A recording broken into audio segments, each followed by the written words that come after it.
mừng các bạn đến với kênh YouTube. Hôm nay tôi xin giới thiệu với các bạn về dòng máy khoan búa chính hãng của Hitachi Nhật Bản. Đó là máy khoan búa DH28PC. Hamac làm video này để giúp các bạn mua được hàng chính hãng với giá rẻ nhất thị trường. Và hôm nay thì tôi xin giới thiệu với các thành phần quan trọng bên trong máy và cách sử dụng máy khoan búa DH28PC. Bây giờ chúng ta cùng nhau khui thùng. Trong máy này, các thành phần của trong thùng này gồm có một cuốn catalog giới thiệu về sản phẩm và hướng dẫn sử dụng sản phẩm, một cái tay cầm, một cây thước và thành phần quan trọng nhất của chúng ta đó là chiếc máy khoan búa DH28PC. Máy này có công suất là 850W, kết cấu bên ngoài được kết cấu với lớp vỏ nhựa cao cấp, giúp cách điện, cách nhiệt và an toàn khi sử dụng.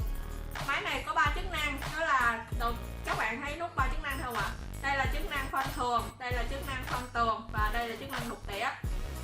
Khi các bạn muốn chuyển đổi cái chức năng khoan này với nhau thì các bạn nhớ bóp cái nút này, bóp cái nút và xoay. Khi mà nghe nó kêu một tiếng tách thì đó là cái lúc đó nó đã vô khớp rồi.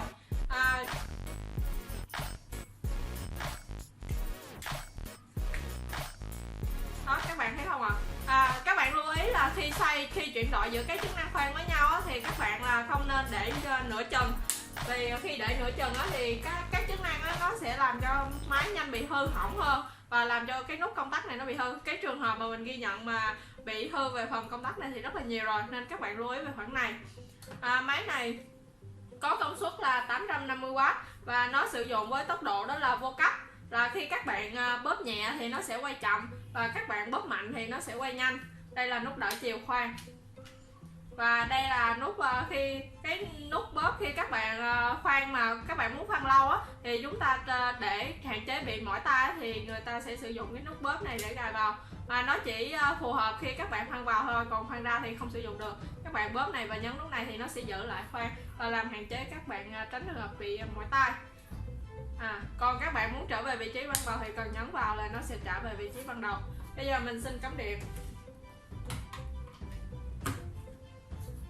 Mình đang bây giờ thì mình sẽ chỉnh 3 chế độ khoan cho các bạn xem. Các bạn nghe tiếng tách rồi thì đây là chế độ khoan thường.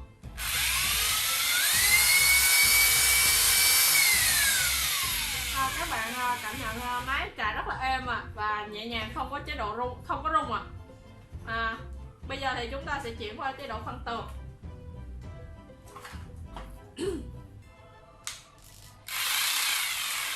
Đây là đang chế độ khoan tường. Bóp cái này là mình đang bóp chậm nhanh lên.